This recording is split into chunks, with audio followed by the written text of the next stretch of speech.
নমস্কার, আমি সায়ন্তন আর in love with সলে আপনাদের সবাইকে স্বাগত। আশা করি আপনারা সবাই ভালো আছেন। আজ আলোচনা করব অর্কিডের বিভিন্ন মিডিয়া নিয়ে। আপনারা অনেকেই আমাকে অনুরোধ করেছিলেন এই বিষয়টার উপর একটা ভিডিও করতে। আমি আজ যে মিডিয়াগুলো নিয়ে কথা বলবো সেই সমস্ত মিডিয়া সম্পর্কে আমার কম বেশি একটা ধারণা তৈরি হয়েছে। বেশ কয়েক বছর ধরে অর্কিড পরিচর্যা করছি, কাজে এই সমস্ত মিডিয়া নিয়ে আমি কম বেশি চর্চা করেছি এবং সেই জন্য আমি এই সমস্ত মিডিয়ার ভালো দিক এবং খারাপ দিক সবটা নিয়ে আজ কথা বলবো। চলুন শুরু করা যাক। প্রথমেই বলবো স্ফ্যাগনাম মসের কথা। এই মিডিয়াটি একই সঙ্গে যেমন দুর্লভ্য, পাশাপাশি বেশ দামিও বটে। তবে আজকাল আপনারা নিশ্চয়ই খেয়াল করে থাকবেন অনলাইনে বিভিন্ন জায়গায় খুব সহজেই স্ফ্যাগনাম মস পাওয়া যাচ্ছে। এগুলো কিন্তু প্রকৃত স্ফ্যাগনাম মস নয়, এগুলো ইন্ডিয়ান মস। আপনি একটু খেয়াল করলে, একটু নেট সার্চ করলে বুঝতে পারবেন স্ফ্যাগনাম মস এবং ইন্ডিয়ান মসের আকার এবং গঠন দুটোর মধ্যেই যথেষ্ট পার্থক্য আছে। তো দুটো মসেরই কার্যকারিতা একই। প্রকৃত স্ফ্যাগনাম মস যথেষ্ট দামি এবং আমাদের ভারতবর্ষে খুব একটা সহজে আপনি পাবেন না। যদি আপনি পেয়েও যান, আমি একটু আগে বলেছি দাম অত্যন্ত বেশি হবে। কাজেই যদি আপনি মসেই অর্কিডের পরিচর্যা করতে চান তাহলে আপনি ইন্ডিয়ান মস ব্যবহার করতে পারেন। কম দামে ভালো মতো পেয়ে যাবেন এবং খুব সহজলভ্যও বটে। আজকাল খুব সহজেই চারদিকে পাওয়া যাচ্ছে। তো মসে অর্কিড পরিচর্যা করার ক্ষেত্রে সুবিধা হচ্ছে এই মস খুব ভালো মতো আর্দ্রতা ধরে রাখে, কাজে আপনি খুব ভালো মতো গাছ পরিচর্যা করতে পারবেন। গাছ খুব সহজে তার আর্দ্রতা হারিয়ে ফেলবে না। কিন্তু সমস্যা হচ্ছে আপনারা যারা বিগিনার, যারা শুরু করেছেন অর্কিডের পরিচর্যা, তারা যদি প্রয়োজনের তুলনায় অতিরিক্ত জল দিয়ে ফেলেন তাহলে কিন্তু অনেক সময় রুট রট হওয়ার সম্ভাবনা থাকে যখন আপনি মসে অর্কিডের পরিচর্যা করছেন। এবং মসে অর্কিডের পরিচর্যা করার আরও একটা সমস্যা হচ্ছে ভেতর দিকে কখন রুট রট হতে শুরু করেছে আপনি খুব একটা বুঝতে পারবেন না। এবং মস যেহেতু খুব হালকা, খুব নরম মিডিয়া হয়, কাজে আপনাকে খুব বেশি পরিমাণে ব্যবহার করতে হবে এবং বেশ চাপ দিয়ে দিয়ে ঠেসে আপনাকে গাছকে বসাতে হবে, যাতে গাছ সেটেলড হয়ে যায়। তো এইটা একটা প্রবলেম। এবং যেহেতু এর একেবারেই কোনো ভার নেই, কাজে আপনি মিডিয়া হিসেবে এটা ব্যবহার করলে যদি এমন জায়গায় অর্কিড রাখেন যেখানে ভালো মতো হাওয়া চলাচল হচ্ছে, তাহলে অনেক সময় কিন্তু গাছ পড়ে যাওয়ার একটা সম্ভাবনা তৈরি হয়। কাজেই সেই দিক থেকে আপনাকে কিন্তু একটু ভাবতে হবে। এবং বিশেষ করে বর্ষাকালে আপনারা যারা মসে অর্কিডের পরিচর্যা করছেন তারা খুব সাবধান থাকুন।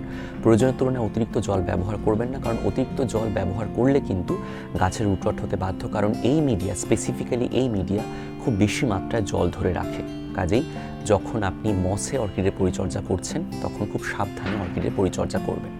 তবে আপনি যদি কোনো একটা কাঠের মধ্যে যদি ওই মস বসিয়ে তার উপরে আপনি অর্কিডের পরিচর্যা করতে চান তাহলে কিন্তু এই মিডিয়া অত্যন্ত ভালো। মানে আপনি যদি মাউন্ট করতে চান কোনো অর্কিডকে কোনো একটা সারফেসের মধ্যে এবং সেখানে যদি আপনি এই মস ব্যবহার করেন তাহলে দেখবেন আপনার গাছ খুব ভালো মতো বেড়ে উঠছে। আমি সম্প্রতি এভাবেই গাছের পরিচর্যা শুরু করেছি অর্কিডের এবং আমি কিন্তু খুব ভালো ফলাফল পেয়েছি। মানে যে অর্কিড মিডিয়াতে খুব ভালো মতো বাড়ছিল না, এই মস ব্যবহার করা এবং মাউন্ট করায় তার খুব দ্রুত বৃদ্ধি আমি খেয়াল করছি এবং গাছ খুব ভালো আছে। কাজে যদি আপনি মাউন্টিংয়ের জন্য কোনো মিডিয়া ব্যবহার করতে চান তাহলে মস খুবই ভালো। পরবর্তী মিডিয়ার কথায় আসি। আমাদের পরবর্তী মিডিয়ার নাম পাইনবার্ক। অত্যন্ত ভালো একটি মিডিয়া। আপনারা যারা অর্কিডের পরিচর্যা করছেন তারা খুব সাফল্যের সঙ্গে এই মিডিয়া ব্যবহার করে অর্কিডের পরিচর্যা করতে পারেন। সমস্যা দুটো, এক হচ্ছে দাম, আর 2 নম্বর হচ্ছে আমাদের এখানে অনেক সময় লোকালি কাল্টিভেটেড যে সমস্ত গাছের ছাল বা বার্ক পাওয়া যায় সেগুলোকে পাইন বার্ক নামে বিক্রি করে দেওয়া হয় অনেক জায়গায়। কাজে আপনারা যারা খুব একটা অভিজ্ঞ নন পাইন বার্ক সম্পর্কে, তারা যখন এই মিডিয়া সংগ্রহ করছেন তখন একটু দেখে নেবেন। পাইন বার্ক খুব সুন্দর, একেবারে পিওর ব্রাউন কালারের হয়। তো সেটা যদি আপনারা না পান তাহলে অবশ্যই আপনি যেখান থেকে কিনছেন সেখানে কথা বলুন। যদি আপনি অনলাইনে নিয়ে আসেন তাহলে রিফান্ড ক্লেম করুন বা বলুন পাল্টে দিতে, কারণ পাইন বার্ক কিন্তু বাদামি রং ছাড়া অন্য কোনো রঙের হয় না। আমাদের লোকালি কাল্টিভেটেড যে সমস্ত বার্ক পাওয়া যায় সেগুলো অনেক সময় কালচে হয়, একটু ছাই রঙের হয়। এগুলো কিন্তু পাইন বার্ক নয়, প্রকৃত পাইন বার্ক নয়। কাজে যখন আপনারা এই মিডিয়াটি সংগ্রহ করছেন তখন সচেতন থাকুন, কারণ আমি চাই না আপনি টাকা খরচ করলেন অথচ সঠিক জিনিসটি পেলেন না। এটা ঠিক নয় বলেই আমার মনে হয়। যাই হোক, এই মিডিয়াতে অর্কিডের পরিচর্যা করা বেশ সহজ, কারণ এই মিডিয়ায় ভালো মতো হাওয়া চলাচল হয় এবং এই মিডিয়া খুব ব্যালেন্সড মিডিয়া, মানে ঠিকঠাক জল ধরে রাখে। প্রয়োজনের তুলনায় অতিরিক্ত জল ধরে রাখে না, আবার খুব দ্রুত শুকিয়েও যায় না। কাজে এই মিডিয়া আপনারা ব্যবহার করতে পারেন। সমস্যা হচ্ছে অনেক সময় বর্ষাকালে যদি প্রপারলি মানে কালচার করা বার্ক আপনি সংগ্রহ করতে না পারেন, মানে প্রপারলি কালচার করা পাইন বার্ক যদি আপনি সংগ্রহ করতে না পারেন, তার অনেক সময় ছত্রাকের আক্রমণ হয়। এবং অনেক সময় যদি আপনি প্রপারলি কালচার করা পাইন বার্ক সংগ্রহ করেনও, মানে ঠিকঠাক পরিণত করে নেওয়া পাইন বার্ক যদি আপনারা সংগ্রহ করেনও, তারপরেও কিন্তু অনেক সময় ছত্রাকের আক্রমণ এই মিডিয়াতে হতে দেখা দেয়। কাজেই সেই জন্য আপনাকে একটু সচেতন থাকতে হবে যখন আপনি এই মিডিয়ায় গাছ পরিচর্যা করছেন, অর্কিডের পরিচর্যা করছেন। চেষ্টা করবেন এই মিডিয়াতে ফিলোনপসিস অর্কিড পরিচর্যা না করতে, কারণ আমি দেখেছি ফিলোনপসিস অর্কিড অন্যান্য অর্কিডের তুলনায় একটু সংবেদনশীল হয়। তো সেই জন্য আপনি যখন ফিলোনপসিস অর্কিডের পরিচর্যা করছেন তখন পাইন বার্ক না ব্যবহার করাই ভালো। আপনি অবশ্যই ক্যাটলিয়া অর্কিডের ক্ষেত্রে ব্যবহার করতে পারেন, আপনি ডেনড্রোবিয়াম অর্কিডের পরিচর্যা ব্যবহার করতে পারেন, আপনি গ্রাউন্ড অর্কিডের পরিচর্যায় ব্যবহার করতে পারেন, খুব ভালো কাজ দেবে। কাজেই অবশ্যই আপনারা পাইন বার্ক ব্যবহার করতে পারেন। পরবর্তী মিডিয়ার কথায় আসি। আমাদের পরবর্তী মিডিয়ার নাম লেকা ক্লে বলস। আপনারা অনেকেই মিডিয়ার সঙ্গে পরিচিত, বিশেষ করে আপনারা বেশ কিছু বছর ধরে অর্কিডের পরিচর্যা করে আসছেন, তারা জানেন লেকা ক্লে বলস একটি অত্যন্ত ভালো মিডিয়া এবং এর দামও খুব একটা বেশি নয়। এর মধ্যে হাওয়া চলাচল যেমন ভালো মতো হয়, এরা যেহেতু পোরোয়াস, এরা খুব ভালো মতো জল ধরে রাখে, পাশাপাশি খুব দ্রুত জল টেনেও যায়, অতিরিক্ত জল এরা ধরে রাখে না। এবং এই মিডিয়া ব্যবহার করলে ছত্রাকের আক্রমণ খুব একটা হবে না। খুব ভালো মতো সাফল্যের সঙ্গে এই মিডিয়া ব্যবহার করে আপনারা অর্কিডের পরিচর্যা করতে পারেন। এবং এই মিডিয়া ব্যবহারের সবচেয়ে ভালো দিক হলো এই মিডিয়া ব্যবহার করলে মিডিয়াতে ছত্রাকের আক্রমণ হওয়ার সম্ভাবনা অনেকটাই কমে যায় বা প্রায় হয় না বললেই চলে। আমি বেশ কিছু বছর ধরে লেকা ক্লে বলস ব্যবহার করেছি, কখনো গাছের শিকড়ে ছত্রাকের আক্রমণ কিন্তু আমি হতে দেখিনি। কাজেই অবশ্যই আপনারা লেকা ক্লে বলস ব্যবহার করতে পারেন। আমাদের আলোচনার পরবর্তী মিডিয়া হলো কোকোচিপ। খুব সহজলভ্য এই মিডিয়া এবং দাম অত্যন্ত কম। বিশেষ করে আপনারা যদি একটু চেষ্টা করেন তাহলে বিনামূল্যেই এই মিডিয়া পেয়ে যাবেন। আপনারা বাড়িতে ওই মিডিয়া বানিয়ে ফেলতে পারেন। কিন্তু এই মিডিয়া নিয়ে আমার একটা মিশ্র প্রতিক্রিয়া আছে। প্রথম কথা হচ্ছে এই মিডিয়াটি অত্যন্ত বেশি জল ধরে রাখে। আমি এখানে যে সমস্ত মিডিয়ার কথা এখনো পর্যন্ত আলোচনা করেছি তার মধ্যে সবচেয়ে বেশি ওয়াটার রিটেনশন ক্যাপাসিটি হচ্ছে এই নারকেলের ছোবড়া বা কোকোচিপের। এটা একটা খুব বড় সমস্যা, কারণ আপনারা হয়তো বুঝতে পারছেন না, জল দিয়ে যাচ্ছেন অথচ মিডিয়া জল ধরে রেখেছে। অনেক ক্ষেত্রে কিন্তু এই বিষয়ে শিকড়ের পচন ধরতে পারে এবং ফাঙ্গাল ইনফেকশন হতে পারে।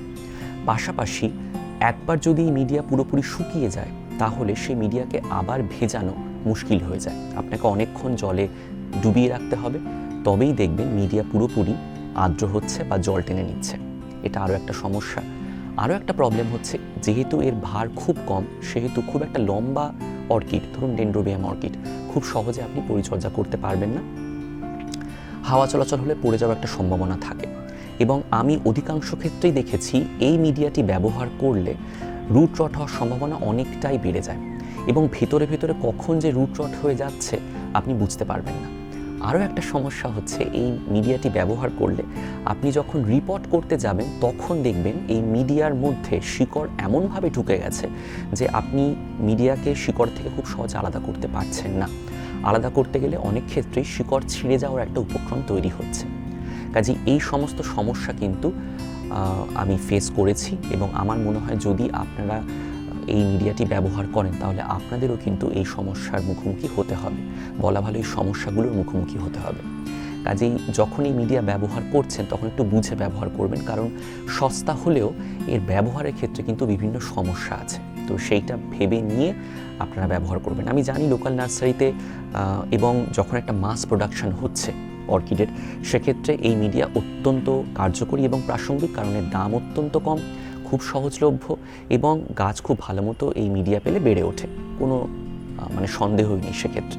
কিন্তু যে সমস্ত সমস্যার কথা আমি আগে বললাম সেই সমস্ত সমস্যাগুলো কিন্তু আপনাকে ফেস করতে হবে। কাজে সেগুলো মাথায় রেখে যদি আপনি এই মিডিয়া ব্যবহার করতে চান তাহলে অবশ্যই ব্যবহার করতে পারেন। পরবর্তী মিডিয়ার কথায় আসি। আমাদের পরবর্তী মিডিয়ার নাম ইটের টুকরো বা ঝামা। খুব সহজেই এবং প্রায় নিখরচায় আপনারা এই মিডিয়াটি সংগ্রহ করতে পারেন। খুব ভালো মতো গাছ বেড়ে ওঠে এই মিডিয়া ব্যবহার করলে, আমি দেখেছি। যদিও আমি ব্যক্তিগতভাবে কখনো এই মিডিয়াটি ব্যবহার করিনি, কিন্তু আমি দেখেছি এই মিডিয়া ব্যবহার করলে গাছ খুব ভালো মতো খুব দ্রুত বেড়ে ওঠে, কারণ এই মিডিয়ার ওয়াটার রিটেনশন ক্যাপাসিটি অত্যন্ত ব্যালেন্সড। আপনি যেমন এই মিডিয়াতে জল প্রয়োগ করলে মিডিয়া আর্দ্র হয়ে যাবে, পাশাপাশি খুব ভালো মতো শুকিয়েও যাবে নির্দিষ্ট সময় পরে। অতিরিক্ত জল ধরে রাখার কোনো প্রশ্নই নেই, খুব ভালো মতো হাওয়া চলাচল হয় এবং যেহেতু এই মিডিয়া অপেক্ষাকৃত অন্যান্য সমস্ত মিডিয়া থেকে ভারী, সেই জন্য যেখানে ভালো হাওয়া চলাচল হচ্ছে সেখানে আপনি কোনো লম্বা অর্কিড যেমন ডেনড্রোবিয়াম অর্কিড খুব ভালো মতো সাফল্যের সঙ্গে আপনি রেখে পরিচর্যা করতে পারবেন। এই মিডিয়াতে ছত্রাকের আক্রমণ হতে আমি এখনও পর্যন্ত কারোর থেকে শুনিনি, কাজেই সেদিক থেকেও কিন্তু এই মিডিয়া অত্যন্ত প্রাসঙ্গিক।